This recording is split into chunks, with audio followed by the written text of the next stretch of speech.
Merci, Monsieur le Président, chers amis, chers confrères. Donc, nous avons depuis 25 années, trentaine d'années, on a vécu donc, en urologie en tant qu'interne. On commençait et tout le monde résident. On voyait que le reste, c'était l'intervention la plus difficile et que l'externe, l'interne n'aimait pas assister et entrer pour sa demande des heures, 3 heures, 4 heures. Surtout, on voyait des urètres très complexes. Et bien, comme il a dit donc, notre maître Hachimi, effectivement, on voit moins d'urètres complexes, surtout dans la région de Casablanca-Rabat. Peut-être comme c'est comme à Paris ou à Marseille, mais peut-être à Agadir, à Lyon, on peut voir des patients parce que les MST, et on a pas mal de MST. Tiznit, Taroudin, c'est les régions où il y a beaucoup de MST, on sait très bien. Et donc c'est beaucoup plus qu'on peut voir ces urètres-là. Là, on voit peu. Et beaucoup plus, une pathologie qui apparaît, c'est les lésions rétrales iatrogènes. Par l'avènement d'urotoscopie, la résection, le laser, tout ça, ça entraîne des lésions rétrales qu'on peut donc, il n'y a pas perte de substance, mais il y a une sténose urétrale. Donc tout de même, il y a toujours des évolutions et il faut donc, notre concept, c'est toujours être le moins invasif, traiter un patient moins invasif et aussi bien moins de complexité chirurgicale. Effectivement, donc là, on voit donc il y a donc il y a beaucoup de techniques réalisées en matière de sens urétral, depuis la dilatation, la chirurgie, on le sait très bien, depuis tout le reste, la verge, on peut la disséquer et faire des sténoses depuis longtemps avec des plastides, des lambeaux, comme on l'a vu tout à l'heure. Mais est-ce qu'il y avait aussi des stents depuis 50 d'années? Il y a pas mal de stents, mais qui n'ont pas donné leurs preuves. Et il y avait des immigrations, comme vous l'avez montré tout à l'heure. Il y avait immigration, il y avait une incrustation, oui, effectivement. Et depuis longtemps, c'est la technologie, comme tout le domaine. Il y a une évolution technologique. On essaie de trouver les failles et de donner le meilleur matériel pour essayer d'avoir le moins de complications. Là, on voit donc il y a plusieurs stents métalliques. Il y a les métalliques qui étaient au début qui migraient, il n'y avait pas d'accrochage. On arrive à l'avènement des thermo-expandables aussi, qui est l'expansion, et avec qui sont moins légers. Et c'est par coïncidence, il faut dire que il y a donc à peu près 5 ou 6 ans qu'on a découvert donc ce stent. Pourquoi pas ne pas donc l'essayer sur des patients qui ont des sens urétrales récidivantes et qui voient très bien, c'est un casse-tête. Il passe d'un urologue à l'autre. Il y a 8 dilatations, ou bien 8 urétromies par an. C'est une casse-tête, à vrai dire. Quand on passe ces patients-là, ça fait vraiment du chagrin. Donc, on s'est contenté des patients qui ont des sens urétrales, qui peuvent aller jusqu'à 5 cm, de 1 à 5 cm, et qui ont eu des urotomies auparavant, souvent, pas la première fois, mais qui ont déjà fait une urotomie ou deux. Et avant d'opter pour une chirurgie, pourquoi ne pas faire ce stent-là et voir par la suite, on peut toujours récupérer, mais pas après une chirurgie. Donc là, c'est la mode des patients. Donc c'était des patients qui étaient donc dilatés ou bien avaient une urotomie. Nous avons donc évité au début donc l'urètre membraneux. Comme c'est très bien, si on pose un stent, ça va être incontinent. Mais par la suite, pour des urètres traumatiques, l'urètre membraneux, qui étaient déjà opérés, récidivés, nous avons fait des stents qu'on a dit aux patients, vous allez être incontinent pendant 1 mois, 2 mois, mais ça va rétablir et c'était fait. Donc là, c'est en préopératif, donc c'est des patients donc, on les fait 12 fois anesthésie loco-régionale. Bien sûr, le reste, on le connaît très bien. Donc, et si c'est un patient qui a été, qu'on a dilaté, qu'on a fait une urotomie, on sait très bien la sténose, c'est pas la peine de faire un stent, on fait directement le stent. Le patient premier venant qui est en sténose urétrale, il y a des cas où il y a une sténose qui est 1 cm réduit, on passe en préopératoire, il n'y a pas de saignement, tout va bien, on met le stent sur le champ. D'autres connaissances étendues, on dilate et en 1 semaine, 10 jours, on fait le stent. Donc là, c'est ce stent-là, c'est un stent qui mixe en titane et en nickel aussi, parce que c'est thermosensible, un peu donc de silicone enrobé, et avec des crochets. Il y a des crochets, et des crochets là, donc qui vont s'incruster, qui ne va pas migrer, une sorte en préopératoire, on peut déplacer le stent, on peut le bouger en avant et en arrière, et quand même on peut donc l'enlever. Ce qui est, quand on le place, vous allez voir la vidéo tout à l'heure, sous un petit peu de l'eau tiède, il faut la préparer. Dès qu'on la met, il y a l'ouverture du stent. Et quand on va l'enlever, de l'eau normale, du sérum salé à température normale, ou bien froid, et à ce moment-là, il se rétrécit et on peut le tirer sans problème. On va vous montrer tout à l'heure tout ceci. Là, c'est un device qui est très simple. Donc, il suffit d'avoir un cystoscope normal. Et après, donc, on peut mieux faire toujours un guide par sécurité, mais à l'expérience, on peut ne pas la faire. Si la séance est ouverte, ce n'est pas la peine. Et avec un petit bout, donc, on sait très bien, vous avez 2 parties qui sont visible dans radiopaque et on peut faire par radioscopie. Dans l'urétère, on le fait par radioscopie pour voir l'urétoscope. Donc, nous avons des stents pour l'urétère aussi, on les avait des cas. Mais pour l'urètre, on n'a pas besoin de faire une scopie parce qu'on voit et on positionne à 1 cm donc, et demi au-dessous du sphincter pour au niveau de partie et 2 cm en avant du méa urétral. Toute cette partie-là, on peut mettre un stent. Et les stents varient de 3 à 5 cm.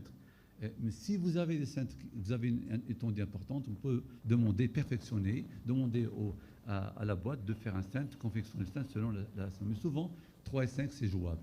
Donc souvent, dans 3 cm, c'est la majorité des cas que nous avons des cas, mais un certain cas de 5 cm, on les a fait poser ces stents-là.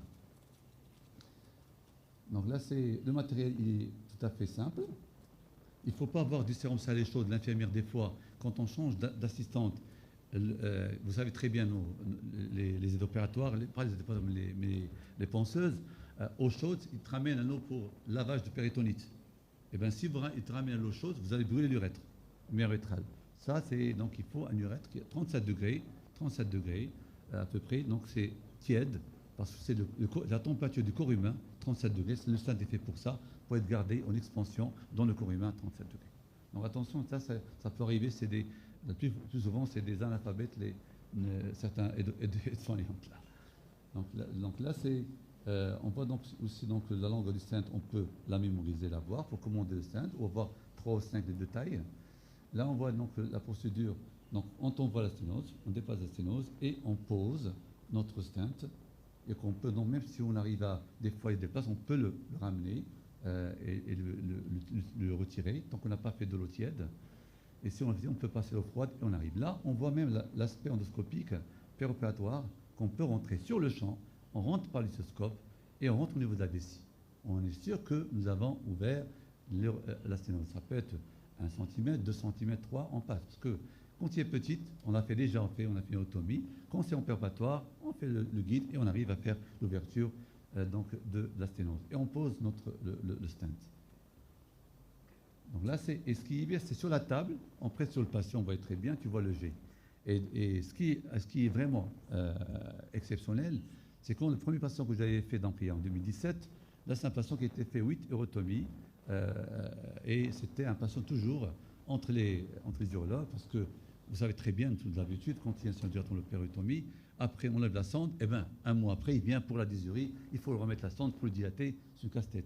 Et bien il sort du bloc opératoire et l'urine un bon jet sur le champ, parce que tu es sûr, tu as vu ton stent qui est ouvert, ben un débit qui est excellent sur le champ et sans sonde vésicale. Il part sur une sonde vésicale. On leur donne une chose, c'est que tous les 48 heures, ils n'ont pas par WhatsApp sans jet urinaire pour avoir donc comment il urine. Et on le contrôle après 3 mois, 4 mois, on ne le voit plus. Au début, c'était un problème de quelle est la durée à réaliser, parce que même la boîte qui a fait ça, il n'y avait pas 3 mois moyennement, mais ils n'avaient pas une étude qui était déjà faite. Et bien donc, nous, donc, par prudence, on faisait 3 à 6 mois, maximum 6 mois, mais un patient était perdu de vue pendant une année, donc c'était très bien tout ça, donc, et on a l'appelé, on est venu, et c'était une année, et il n'y avait pas de problème. Donc uniquement, donc, mais moyennement avec l'expérience, 3-6 mois, c'est suffisant, moyennement 3 mois, on est bien, parce qu'on a pu, vous voyez, le corps humain cicatrise à 3 mois, on trouve le ride, on peut avoir, donc 3 mois, c'est suffisant.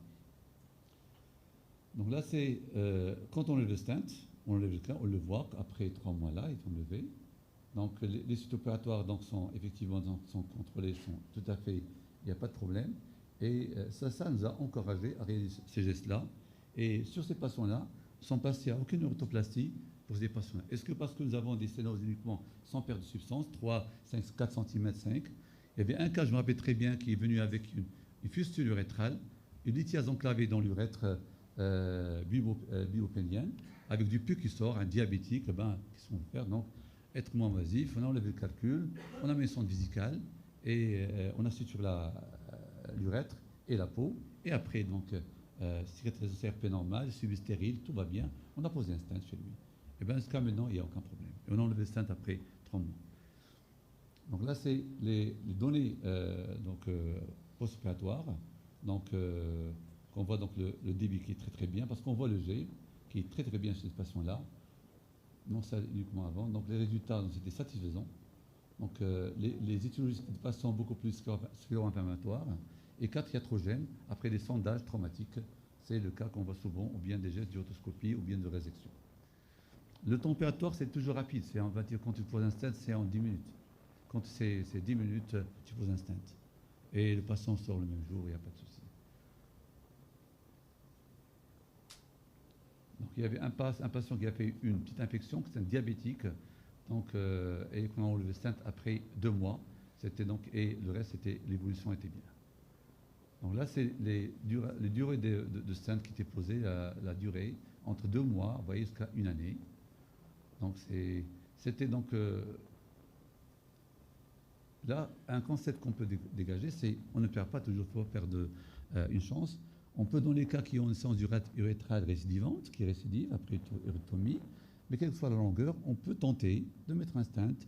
Donc si vraiment il y a échec de ceci, on peut toujours avoir une alternative à faire une chirurgie. Vous voyez très bien, une chirurgie et demander une expérience. Et là, avec ça, il n'y a pas beaucoup plus d'expérience qu'il faut avoir. Tout urologue fait l'endoscopie.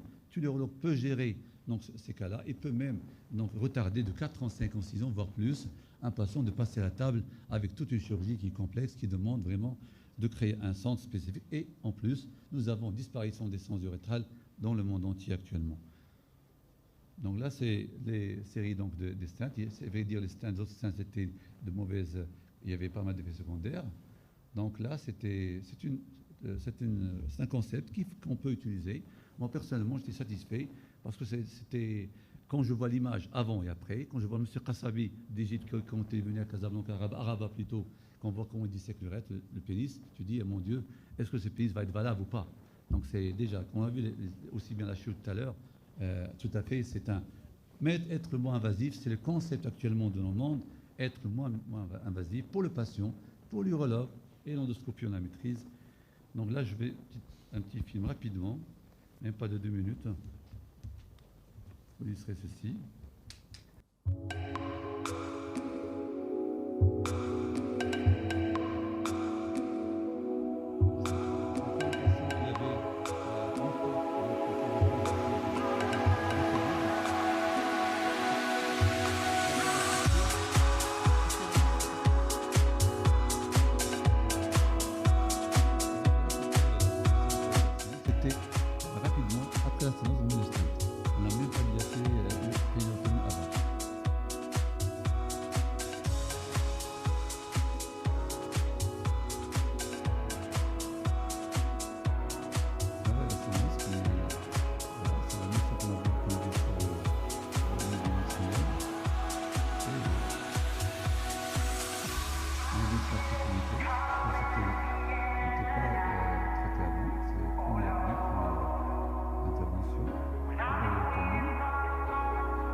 Et sur les rapports sexuels, sur le conduire un vélo ou bien autre chose, ça ne pose pas de problème.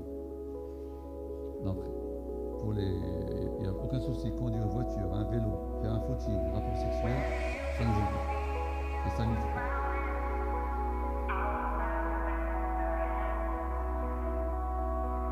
Là, c'est la zone qui saigne. Là, c'est le bout de fil avec quoi on peut enlever avec le froid et on tire et ça part. Là, je rentre sur le fond. Et tu rentres à travers tout à l'heure, on avait ouvert et il y a une expansion constante et il s'accroche. Et quand tu fais ça, il n'y a plus les accroches disparaissent, ils ne sont plus accrochés à la place.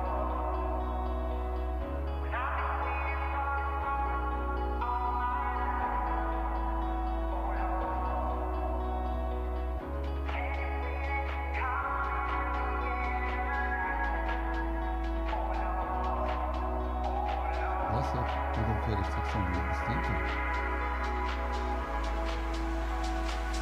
Il suffit de mettre le stent et mettre le stent ici.